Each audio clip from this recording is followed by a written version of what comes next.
Okay, well, I'm back in the swing of this video making thing now. I've given it over a month. I think it's probably time now to make a response video, or rather a response to a response video. I made a video talking about omniscience, or as I was interested in the impossibility of omniscience. Let's just cut to the chase here and remind ourselves of something very important, which is that omniscience is critical to the understanding of the Christian concept of God, because so many things are hung on God's omniscience. If that falls down, then there's a big problem with regard to God's character, to regard to the whole moral argument. So there's a lot hung on the idea that God is omniscient. Well, I made a video, The Impossibility of Omniscience. I have it up here, how Donald Rumsfeld disproves God. It's actually worth watching the video if you haven't seen it, so that you can see the argument fleshed out and then the example that I give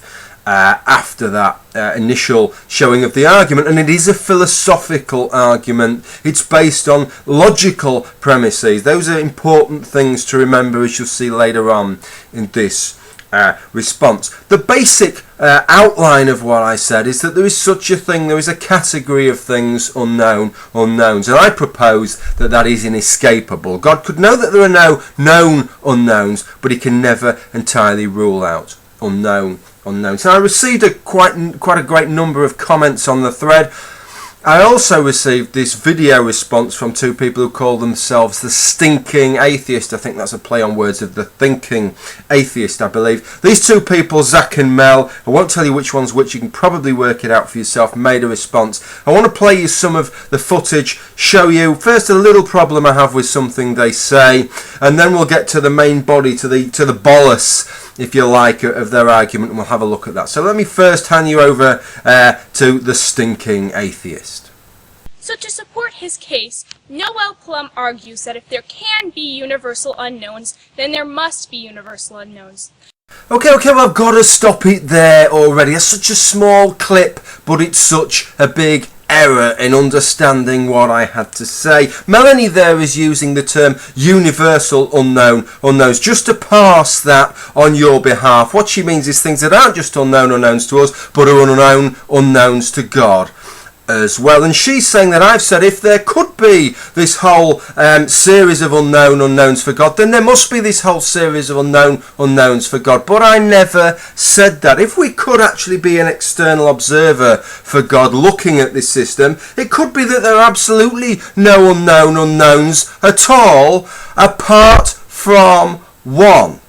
This is what I said, that there is always at least one unknowns for God, and that is the status of the set of objects unknown. In other words, there might not be any other unknowns for God, but God has no way of knowing that. So there's always at least one thing that's an unknown, and that is whether there are any unknowns. That's a world away from what she just said. Okay, let's move on from there. Let's look at the actual body. Let's look at what they've actually got to say, because I gave an example in my video and they critique that example, or do they? Maybe they just bypass it. Well, have a look at this and then you can decide. And if you can't decide, I'll decide on your behalf. For example, say that God created another God, a sub-God, and he hides his existence from the sub-God and makes the sub-God think that he created everything. Well, how could any God know for certain that he himself is not, say, a sub-God and that he himself is not created? How can he know this for certain? How can he know he's not under a delusion himself? Okay, so what Melanie's done there is she has outlined the argument that I'd made quite succinctly. It has to be said, and I hope you can see the same as I can, what it is they now need to do to falsify this argument that I've made. There's two ways that they can go about it. I'd suggested, maybe God could create a sub-God within its own realm, entirely unaware of what's outside its own realm, and be labouring under an erroneous certitude that everything that is within that realm is the sum total of existence. They can show one of two things. Either that God couldn't do that for some reason which they would have to give, God couldn't do that. God couldn't put a sub-God in that erroneous position. So that's the first thing they could do. The second thing they could do is that God would somehow himself be able to make sure that he wasn't in that position. He would be able to differentiate between the erroneous certitude of thinking his realm was everything it wasn't, and the correct certitude of knowing that it was. That's what they need to do. One of those two things. Let me play you Zach now. He carries on. See if he actually addresses the point that I'd made. The problem, though, is that this is simply insufficient to support his case. It seems to be speculation. We can't know that other beings come to know things in a similar or the same manner as us. We can't know that other beings simply come to know things through logic or our senses or in some whatever other way. So it seems very speculative to say that they cannot hold an epistemologically strong position on this certain fact. So there you go. There's Zach giving their response. Did that seem to answer the question at all? I don't think it did. I just think it was one jolly, great, big sidestep around it. And what a sidestep it was, and what an admission it was, because bear in mind that what is the evidence that God is omniscient? Is it in the Bible? Is it references to him being all-knowing?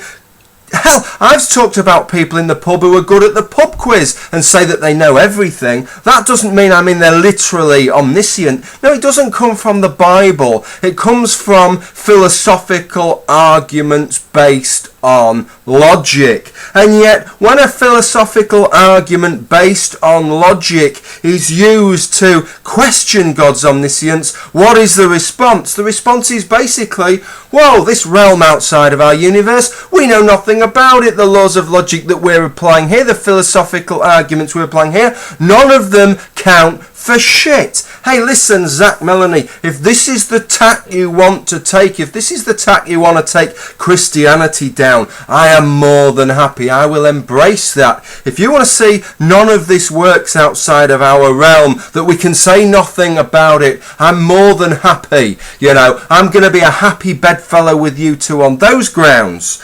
But how many times do we hear Christians talk about how we know what God thinks, why God is acting in a certain way, how we know God's characteristics, and 9 times out of 10 it involves us either applying our common experience, perhaps through scripture or perhaps through revelation or something, or philosophical argument.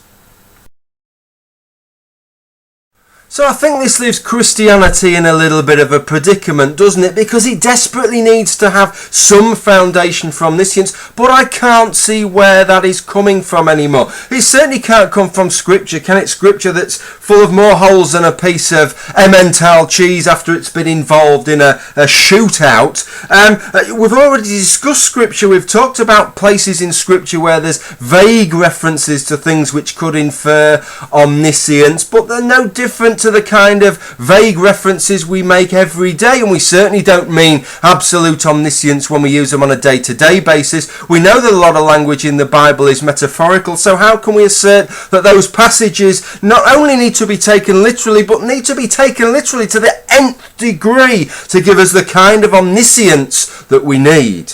It can't be revelation, can it? Because revelation is not something that's specific to Christianity. What about the revelation of other religions that run contrary? What about the revelation of the South American tribesman who claims the omniscience of the serpent spirit that lives in the forest? Revelation is about the worst thing that we have. Nobody's going to accept that as evidence of God's omniscience, and in any case all that would show is that God is reporting his omniscience. It wouldn't show that he was omniscient. More about that in a video coming up soon. In actual fact, science has nothing to say on this subject. All that left was philosophy, and if now we're saying that the realm outside of us, the realm, God's realm, our philosophy might not work there, that there are ways of knowing that we know nothing about and that we can't understand using our systems of logic, then on what grounds can you say that God is omniscient given the same arguments? Listen, if you're willing to accept those terms, that we can't say anything about these things using logic, I'm willing to embrace that, absolutely. I think that's more of a problem for you than it is for me. Well, that's all. I'm going to leave it there. I'm happy with that conclusion. I'll leave it there. Thanks for watching this video. Bye for now.